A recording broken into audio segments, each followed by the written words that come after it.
Hi, I'm Ashwant. I'm a software engineer and a YouTuber with 3+ years of experience as an educator. So, మీరు student అయినా working professional అయినా or women with zero tech background, మీరు full stack web developer అవ్వాలనుకుంటే Newton School 6 months training program provide చేస్తుంది. So ఇక్కడ good thing ఏంటంటే మీరు minimum 5 lakhs CTCతో place అయ్యే వరకు మీరు 1 rupee కూడా పే చేయాల్సిన అవసరం లేదు. And that's the good thing. And Newton school as an initiative ఒక లాంచ్ ప్యాడ్. సో మీరు కోడింగ్ ని స్క్రాచ్ నుంచి నేర్చుకోవాలనుకుంటే ఈ ప్లాట్ఫామ్ బాగా యూజ్ అవుతుంది. మీరు ఈవెన్ ఈ వీడియో కూడా లాంచ్ ప్యాడ్ లో యాక్సెస్ చేయొచ్చు.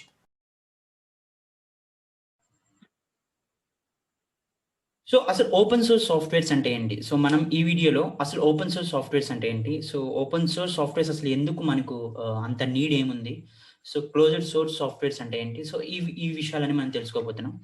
సో మన అసలు సాఫ్ట్వేర్ అంటే ఏంటో తెలిస్తే దాంట్లో ఇన్ జనరల్ 2 types ఉంటాయి softwares. The first thing is closed source and the second thing is open source. So మనం ఫస్ట్ క్లోజ్డ్ సోర్స్ అంటే ఏంటి అంటే దాన్ని మనం ప్రొప్రైటరీ సాఫ్ట్వేర్స్ అని కూడా అంటాం. సో ఈ క్లోజ్డ్ సోర్స్ సాఫ్ట్వేర్స్ అంటే ఏం లేదు. సో ఏదైనా ఒక సాఫ్ట్వేర్ తీసుకుంటే మనం దానికి కానీ కోడ్ అవైలబుల్గా లేకుంటే మనం దాన్ని క్లోజ్డ్ సోర్స్ సాఫ్ట్వేర్స్ అంటాం. కోడ్ అనే కాదు, సో అదర్ పీపుల్ని యాక్సెసిబిలిటీ లేకుండా ఉండే ఏ సాఫ్ట్వేర్ అయినా కూడా మనం దాన్ని క్లోజ్డ్ సోర్స్ సాఫ్ట్వేర్స్ అంటాం. ఫర్ ఎగ్జాంపుల్, సో మీరు మీ ఓఎస్ చూసుకుంటే, సో ఫర్ సపోజ్ మీరు యాపిల్ ఓఎస్ కానీ ఆర్ విండోస్ ఓఎస్ కానీ యూజ్ చేసే పని అయితే మీకు దాని యొక్క కోడ్ అనేది మీరు యాక్సెస్ చేయలేరు. మీరు దాంట్లో ఏమైనా చేంజెస్ చేయాలంటే మీరు చేయలేరు. సో అది ఓన్లీ క్రియేట్ చేసిన డెవలపర్స్ మాత్రమే చేయగలుగుతారు. సో దీన్నే మనం క్లోజ్డ్ సోర్స్ సాఫ్ట్వేర్స్ అంటాం. In general closed source softwares అంటే ఒకప్పుడులో అన్ని క్లోజ్డ్ సోర్సే ఉండేవి. ఓపెన్ సోర్స్ అనేది ఒక రీసెంట్ ట్రెండ్ అని చెప్పొచ్చు. ఒక 10 years అండ్ 5 years నుంచి ఇది ఎక్కువగా ఓపెన్ సోర్స్ వస్తున్నాయి. బట్ క్లోజ్డ్ సోర్స్ సాఫ్ట్వేర్స్ ఎందుకు యూజ్ చేసేవాళ్ళంటే ఇప్పుడు ఎవరైనా కూడా వాళ్ళు ఏదైనా ఒక సాఫ్ట్వేర్ క్రియేట్ చేసినప్పుడు ఆర్ ఏదైనా వాళ్ళు ఒక కోడ్ రాసినప్పుడు సో దాన్ని పక్కన వాళ్ళు యాక్సెస్ చేయకూడదు అని అనుకుంటారు. ఎందుకంటే వాళ్ళు చాలా కష్టపడి ఆ కోడ్ రాసుంటారు, ఒక సాఫ్ట్వేర్ని బిల్డ్ చేస్తుంటారు. అది ఏ అప్లికేషన్ అయినా కానివ్వండి. So whether it might be A web based application are Android based application are desktop based application. మీరు కనుక ఒక విండోస్ యూజ్ చేస్తుంటే, సో ప్రజెంట్ నేను ఇప్పుడు యూజ్ చేసేది పవర్ పాయింట్ మీకు ఈ ప్రెజెంటేషన్ స్లైడ్ ఇవ్వడానికి. ఈ పవర్ పాయింట్ కూడా క్లోజ్డ్ సోర్స్ సాఫ్ట్వేర్స్. అంటే మీరు మనీ పర్చేస్ కొనుక్కోవాలి. సో క్లోజ్డ్ సోర్స్ లో ఇంకొకటి ఏంటంటే ఈ ప్రొప్రైటరీ సాఫ్ట్వేర్స్ లో అవి మనకి ఫ్రీగా దొరకవు. నెంబర్ 1, దాని కోడ్ మనం యాక్సెస్ చేయలేం అండ్ అది ఫ్రీగా దొరకదు. మనం మనీ పే చేసి ఆ సాఫ్ట్వేర్ ని సబ్స్క్రిప్షన్ తీసుకోవాలి. సో ఫర్ ఎగ్జాంపుల్ మీరు విండోస్ ఓఎస్ కూడా మీరు ఫ్రీ ఓఎస్ కాదది. సో మీరు దాన్ని పర్చేస్ చేసుకోవాలి. అలాగే మీరు ఎంఎస్ ఆఫీస్ కొనాలన్నా ఆర్ ఆఫీస్ 365 కొనాలన్నా మీరు కొంచెం మనీ పే చేసి దాన్ని పర్చేస్ చేయాలి. సో మనం దాన్ని క్లోజ్డ్ సోర్స్ సాఫ్ట్వేర్స్ అంటాం. సో వీటికి ఇంకో name proprietary softwares.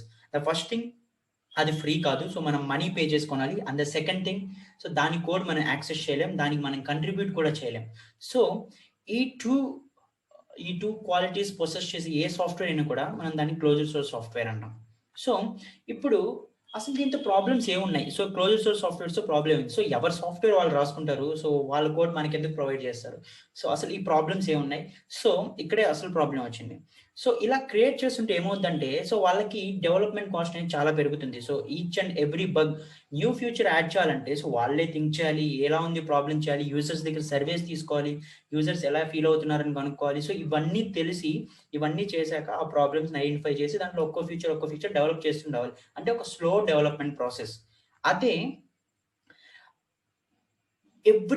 Everyone has the access to contribute to the software. అంటే దాంట్లో ఏమన్నా ఒక ప్రాబ్లమ్స్ ఉంటే సో ఎవ్రీ డెవలపర్కి ఒక యాక్సెస్ కనిస్తే సో మీరు ఏ చేంజెస్ కావాలంటే ఆ చేంజెస్ చేయొచ్చు. అంటే చేంజెస్ అంటే ఇప్పుడు డెవలపర్స్ చేసినంత మాత్రం అది ఆటోమేటిక్గా అప్డేట్ అవ్వడు, దాన్ని రివ్యూ చేస్తారు మళ్ళీ, ఇది సెకండరీ. బట్ స్టిల్ ఇలా ప్రతి ఒక్కరికి యాక్సెస్ ఇవ్వడం వల్ల ఏమవుతుందంటే సో ఆ సాఫ్ట్వేర్ అనేది చాలా ఫ్యూచర్ రిచ్గా ఉంటుంది. సో ఫ్యూచర్ రిచ్ అంటే సో ఇప్పుడు ఒక group of 5 to 10 developers create చేసే సాఫ్ట్వేర్ కి థౌజండ్స్ ఆఫ్ డెవలపర్స్ కంట్రిబ్యూట్ చేస్తే వచ్చిన సాఫ్ట్వేర్ కి డిఫరెన్స్ ఉంది. And other thing, if it is free then ultimately more number of users ని గెయిన్ చేయొచ్చు. సో ఈ 2 ప్రాబ్లమ్స్ ని ఓవర్కమ్ చేస్తూ వచ్చింది ఓపెన్ సోర్స్ సాఫ్ట్వేర్స్. సో అసలు ఈ ఓపెన్ సోర్స్ సాఫ్ట్వేర్స్ వల్ల అడ్వాంటేజెస్ ఏంటంటే, the first thing, it is free.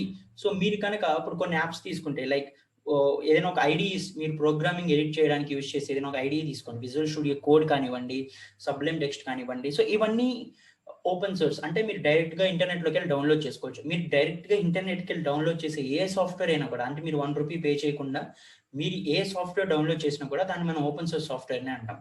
So ఇంకొకటి ఏంటంటే మీరు డైరెక్ట్గా వాటికి కంట్రిబ్యూట్ చేయొచ్చు. ఫర్ ఎగ్జాంపుల్ మీరు ఒక పైథాన్ లాంగ్వేజ్ ఎగ్జాంపుల్ తీసుకుంటే, పైథాన్ అనేది ఒక ఓపెన్ సోర్స్ ప్రోగ్రామింగ్ లాంగ్వేజ్. అంటే ఎవరైనా కూడా పైథాన్ ఈజీగా డౌన్లోడ్ చేసుకోవచ్చు. సో నేను కావాలంటే స్క్రీన్ షేర్ చేసి మీకు చూపిస్తాను. So that it would be more convenient for you. So అంటే ఈ పైథాన్ అనేది ఒక ఎగ్జాంపుల్ మాత్రమే. సో బట్ స్టిల్ లాంటివి అంటే చాలా ఓపెన్ సోర్స్ సాఫ్ట్వేర్స్ ఉన్నాయి. నేను let me share my screen. So మీరు కనుక చూసినట్టయితే సో మనం పైథాన్ అని సెర్చ్ చేసాం. సో పైథాన్ అఫీషియల్ వెబ్సైట్లో కానీ వెళ్తే so Python is an open source software. So మీరు ఇక్కడే డౌన్లోడ్ చేసుకోవచ్చు. ఇక్కడే మీకు ఒక డౌన్లోడ్స్ అని ఒక ఆప్షన్ ఉంటుంది.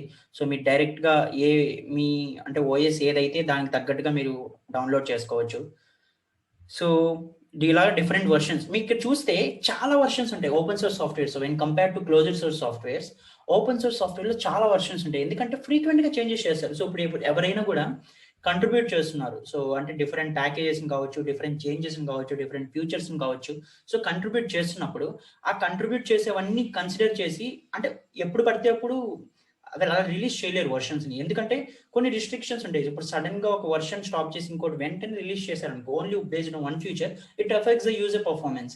సో అందుకని చెప్పి ఏం చేస్తారంటే ఒక కలెక్షన్ ఆఫ్ ఫ్యూచర్స్ ని, కలెక్షన్ ఆఫ్ రిక్వెస్ట్ ని వచ్చాక సో ఇవన్నిటిని ఒక ప్యాకేజ్ లాగా తీసుకొని అప్పుడు దాన్ని ఒక వర్షన్ గా రిలీజ్ చేస్తారు. సో అందుకే మనం డిఫరెంట్ వర్షన్ చూస్తాం పైథాన్ లో. సో ఇంతకు ముందు 2 ఉండేది, ఇప్పుడు 3.9 తీసుకోవచ్చు, 3.8, 3.9 లోనే మళ్ళీ డిఫరెంట్ వేరియంట్స్ ఉంటాయి.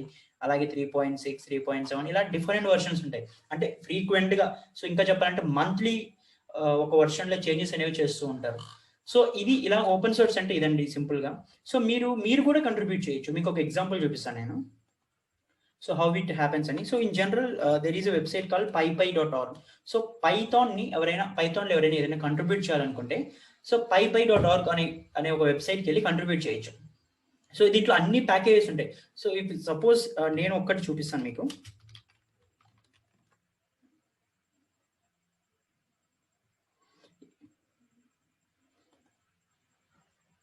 సో మీరు చూసినట్టయితే సో ఇది వచ్చి నేను కంట్రిబ్యూట్ చేసిన ప్యాకేజ్. సో పైథాన్కి నేను కంట్రిబ్యూట్ చేసిన ప్యాకేజ్ ఇది. సో నేను ఒక complete release history, project description, ఇంకా చూస్తే ఫ్లాష్ క్యాప్షన్ అనే ఒక వెబ్సైట్ని ఆర్ ఒక ప్యాకేజ్ని నేను కంట్రిబ్యూట్ చేశాను. సో ఇది ఎలా అంటే మీరు గిట్ హబ్ అనేది కానీ మీకు తెలిసి ఉంటే గిట్ హబ్లో మీరు కోడ్ అంటే యాక్సెస్ చేసి సో దాన్ని ఒక ప్యాకేజ్ లా కన్వర్ట్ చేసి ఈ పైపైలో మీరు కంట్రిబ్యూట్ చేయొచ్చు. సో ఎవ్రీవన్ అసలు ఎవరైతే ఇది యూజ్ చేయాలనుకుంటున్నారో ఇది ఒక ఫంక్షనాలిటీ. సో ఇది ఇమేజ్ క్యాప్షనింగ్ అనే ఒక వెబ్సైట్ కోసం యూజ్ అవుతుంది, ఒక ప్రాజెక్ట్ కోసం యూజ్ అవుతుంది. సో ఎవరైతే అది చేయాలనుకున్నారో వాళ్ళకి ఈ ప్యాకేజ్ అనేది చాలా యూజ్ అవుతుంది. So instead of writing down entire code, వాళ్ళు జస్ట్ నా ప్యాకేజ్ కానీ యూజ్ చేసుకుంటే సరిపోతుంది. సింపుల్ పిప్ ఇన్స్టాల్ ఫ్లాష్ క్యాప్షన్ అని ఒక టైప్ చేస్తే పైథాన్లో ఆ ప్యాకేజ్ డౌన్లోడ్ చేసేసుకోవచ్చు అండ్ కంప్లీట్ ఫంక్షనాలిటీని వాళ్ళు ఇప్పుడు యాక్సెస్ చేయొచ్చు సింపుల్ గా. సో ఇది ఓపెన్ సోర్స్ లో ఉండే అడ్వాంటేజ్. సో ఎవరైనా ఒక ఫ్యూచర్ క్రియేట్ చేసినప్పుడు దాన్ని ఓపెన్ సోర్స్ కి డైరెక్ట్ గా కంట్రిబ్యూట్ చేయొచ్చు. ఇలా కంట్రిబ్యూట్ చేయడం వల్ల సో ఎవరైనా కూడా సింపుల్ గా యూజ్ చేసుకోవచ్చు. ఇక్కడ నేను ఇన్స్ట్రక్షన్స్ కూడా ఇచ్చినాను ఎలా యూజ్ చేయాలని.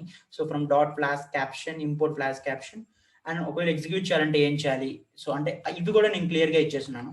సో ఇలాగా ఎవరైనా కూడా అంటే ఒక స్పెసిఫిక్ ఇన్స్ట్రక్షన్స్ ఫాలో అవుతూ, కొన్ని రిస్ట్రిక్షన్స్ ఫాలో అవుతూ కానీ కంట్రిబ్యూట్ చేస్తే ఎవరిదైనా కూడా యాక్సెప్ట్ అవుతుంది. సో ఇంత సింపుల్ ఇది. సో మీకు ఇంకా కావాలంటే నేను కొన్ని సాఫ్ట్వేర్స్ ని ఎగ్జాంపుల్ చూపిస్తాను. So let me share my screen again.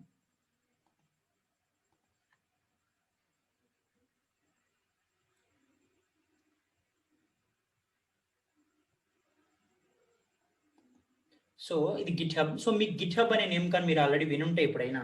So Git hub is an open source version control platform. So in general మనం ఎలా కంట్రిబ్యూట్ చేయాలన్నా, మీరు ఈవెన్ ఆఫీస్లో వర్క్ చేస్తున్నా, మీరు ఇంకా ఏదైనా ఒక ప్రాజెక్ట్ కోసం వర్క్ చేస్తున్నప్పుడు సో ఒక కొలాబరేటివ్ టూల్ లాగా యూజ్ చేసుకోవచ్చు. సో దానికి గిట్ అనేది ఒకటి ఉంది. సో ఇలాగా డిఫరెంట్ ఓపెన్ సోర్స్ ప్రాజెక్ట్స్ని డిఫరెంట్ మెంబర్స్ రన్ చేస్తున్నప్పుడు సో ఏమవుతుందంటే ఒకేసారి అందరూ కంట్రిబ్యూట్ చేయలేరు. నేను ఇందాక చెప్పాను కదా, మీరు రిక్వెస్ట్ పెడితే దాన్ని ఒక రివ్యూ చేయాలి. సో ఈ ప్రాసెస్ కన్నిటికి మనం గిట్ అని ఒకటి యూజ్ చేస్తాం. బట్ ఈ ప్రాజెక్ట్స్ అన్ని స్టోర్ చేసుకోవడానికి సో మనం అంత సింపుల్ గా చెప్పుకోవాలంటే మీరు చేసే వర్క్ అంతా ఒక పోర్ట్ఫోలియో లాగా సేవ్ చేసుకోవాలంటే గిట్ హబ్. అలానే గిట్ హబ్ లోకి ఎవరైనా చేయొచ్చు. మనం ఇప్పుడు కావాలంటే కొన్ని ఇంట్రెస్టింగ్ ప్రాజెక్ట్స్ చూడొచ్చు. సో పైథాన్ లో ఒక ఫ్రేమ్వర్క్ ఉంది, టెన్సర్ఫ్లో. ఇది it's one of the most popular framework. మీరు కానీ చూసినట్టయితే సో డైరెక్ట్ గా మనం టెన్సర్ఫ్లో కోడ్ ని యాక్సెస్ చేయొచ్చు. I will show you how it works. See, this is a complete TensorFlow code. So మీరు ఎవరైనా కంట్రిబ్యూట్ చేయాలన్నా చేయొచ్చు, మీరు ఏదైనా కోడ్ రాయొచ్చు. సో డైరెక్ట్గా మీరు ఇక బ్రాంచ్ మార్చుకోవచ్చు, మీరు ఒక బ్రాంచ్ క్రియేట్ చేసుకోవచ్చు, డైరెక్ట్గా కంట్రిబ్యూట్ చేయొచ్చు. బట్ దానికి మాస్టర్ బ్రాంచ్లో ఎవరో ఒకరు రివ్యూ చేస్తారు. మీరు ఇక్కడ చూసినట్టయితే చాలా మంది కంట్రిబ్యూటర్స్ ఉన్నారు దీనికి. సో ఒక్కరని కాదు, ఇక్కడ మీరు డిఫరెంట్ బ్రాంచెస్ చూస్తే టెన్సర్ఫ్లో అనే దానికి డిఫరెంట్ మెంబర్స్ కంట్రిబ్యూట్ చేస్తున్నారు. సో ఇది ఒక సింగిల్ డెవలపర్ చేసింది కాదు. సో ఈ టైప్లో ఉంటుంది. మీరు ఏ సాఫ్ట్వేర్ తీసుకున్నా కూడా మీకు ఈ టైప్లో ఉంటుంది. సో అలానే మనం ఇంకొన్ని కూడా చూడొచ్చు. I show you.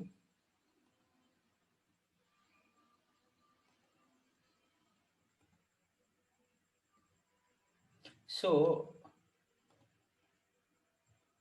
ఒక్కటనే కాదు, సపోజ్ మీరు ఇప్పుడు మైక్రోసాఫ్ట్ అని సెర్చ్ చేసి మీకు మైక్రోసాఫ్ట్లోని డిఫరెంట్ ప్రాజెక్ట్స్ అన్ని మీరు చూడొచ్చు, వాళ్ళు చేసేవన్నీ ప్రజెంట్ లైవ్లో ఉన్నవన్నీ చూడొచ్చు. సో ఇలానే మీరు సపోజ్ ఒక క్రిప్టో కరెన్సీ తీసుకోండి ఏదైనా. సో ఈ మధ్య ఈ క్రిప్టో కరెన్సీస్ అని బాగా పాపులర్ అవుతున్నాయి సార్. బిట్ కాయిన్ రిపాజిటరీ చూస్తాం, అసలు బిట్ కాయిన్ ఎలా క్రియేట్ చేశారు, బిట్ కాయిన్ కోడ్ ఎలా ఉంటుంది. సో మనం డైరెక్ట్గా చూడొచ్చు, ఇదే బిట్ కాయిన్ రిపాజిటరీ. సో ఇది కంప్లీట్ బిట్ కాయిన్ కోడ్ ఇదే. సో మీరు ఒక క్రిప్టో కరెన్సీ మీరే ఓన్గా క్రియేట్ చేయాలంటే ఈ బిట్ కాయిన్ యొక్క కోడ్ని బేస్ చేసుకొని మీరు ఒక ఓన్గా ఒక క్రిప్టో కరెన్సీ క్రియేట్ చేయొచ్చు. సో ఇంత ఈజీగా ఉంటుంది ఈ ఓపెన్ సోర్స్ సాఫ్ట్వేర్స్ అనేది. మీరు చూడొచ్చు, దీనికి కూడా మల్టిపుల్ బ్రాంచెస్ ఉంటాయి. ఇఫ్ యూ కెన్ సీ, అంటే డిఫరెంట్ మెంబర్స్ దీని మీద డిఫరెంట్ మెంబర్స్ దీని మీద వర్క్ చేస్తున్నారు, డిఫరెంట్ మెంబర్స్ దీని మీద డైలీ వర్క్ చేస్తుంటారు. మల్టిపుల్ బ్రాంచెస్ ఉంటాయి, ఒకటని చెప్పలేం. సో ఇలా ఏ సాఫ్ట్వేర్ అయినా కూడా ఓపెన్ సోర్స్ అయితే ఇలా మీరు గిట్ హబ్లో కానీ ఇంకా కొన్ని ఉన్నాయి, గిట్ ల్యాబ్ అని, బిట్ బకెట్ అని, వీటిలో మీరు సెర్చ్ చేస్తే మీకు దొరుకుతుంది. సో మీరు ఏ సెర్చ్ చేసినా కూడా ఆ ప్రాజెక్ట్ కంప్లీట్ కోడ్ ఉంటుంది. మీరు దాంట్లో ఏమైనా చేంజెస్ చేయాలనుకున్నా చేయొచ్చు, అది మీరు కంప్లీట్ డౌన్లోడ్ చేసుకొని ఏమైనా వర్క్ చేయాలన్నా చేయొచ్చు, మీరే దాన్ని క్లోన్ చేసుకొని ఇంకేమైనా వర్క్ చేయాలన్నా చేయొచ్చు. సో ఓపెన్ సోర్స్ సాఫ్ట్వేర్స్ అంటే సింపుల్గా చెప్పాలంటే ఇది. సో మీకు ఎగ్జాంపుల్స్ ఐడియా వచ్చిందని నేను అనుకుంటున్నాను. సో మనకు అసలు ఓపెన్ సోర్స్ ఎందుకు కావాలంటే నేను ఒక ఓవర్ వ్యూ ఇస్తాను మళ్ళీ. సో ఫస్ట్ థింగ్ ఏంటంటే ఫ్రీగా డౌన్లోడ్ చేసుకోవచ్చు, ఏ సాఫ్ట్వేర్ అయినా కూడా ఫ్రీగా యూజ్ చేయొచ్చు. నంబర్ 2, కంట్రిబ్యూట్ చేయొచ్చు. మీరు ఏదైనా ఒక ఫ్యూచర్ సజెషన్ ఇవ్వాలనుకుంటే ఓపెన్ సోర్స్ సాఫ్ట్వేర్స్ బేస్ చేసుకొని మీరు అది కంట్రిబ్యూట్ చేయొచ్చు. And number 3, so easy to clone. So మీరు సిమిలర్ యాప్ అనేది ఏదైనా క్రియేట్ చేయాలనుకుంటే మీరు ఆ కోడ్ ఫ్రీగా యూజ్ చేసుకోవచ్చు. వాటికి లైసెన్స్ అనేది ఉంటుంది. సో అంటే ఎవరైనా కూడా మనం ఇలా క్లోన్ చేసామని మీరు ఒక అట్రిబ్యూషన్ ఇచ్చి మీరు దాన్ని యూజ్ చేసుకోవచ్చు. సో ఇలాగా మీరు వర్క్ కూడా చేసుకోవచ్చు, ప్రాక్టీస్ కూడా చేయొచ్చు, డిఫరెంట్ క్లోన్స్ చేయొచ్చు. ఇప్పుడు చూస్తే మనకు చాలా క్లోన్స్ వస్తున్నాయి. సో మీరు ఏ యాప్ తీసుకున్నా కూడా దానికి క్లోన్స్ ఉంటాయి ఆటోమేటిక్గా. సో ఈ క్లోన్స్ అని ఎలా వస్తున్నాయి అంటే ఇలాగ ఓపెన్ సోర్స్లో కోడ్ అవైలబుల్గా ఉండడం వల్ల దాన్ని ఎవరైనా యూజ్ చేసుకోవచ్చు, దాన్ని మోడిఫై చేయొచ్చు, కొత్తది క్రియేట్ చేయొచ్చు. సో ఇదండి ఓపెన్ సోర్స్ సాఫ్ట్వేర్స్ అంటే. So I hope you got some information through this video. So మీరు డిస్క్రిప్షన్లో లింక్స్తో లాంచ్ ప్యాడ్ని యాక్సెస్ చేయొచ్చు, మీరు ఈ వీడియోస్ అన్ని అక్కడ యాక్సెస్ చేయొచ్చు, కోడింగ్ టెస్ట్ ప్రాక్టీస్ చేయొచ్చు, సర్టిఫికేషన్స్ పొందొచ్చు, ఏవైనా అంటే డిఫరెంట్ థింగ్స్ చేయొచ్చు, కోడింగ్ స్క్రాచ్ నుంచి నేర్చుకోవచ్చు. So I hope you like this video and please subscribe to the channel and help us to grow more. Thank you.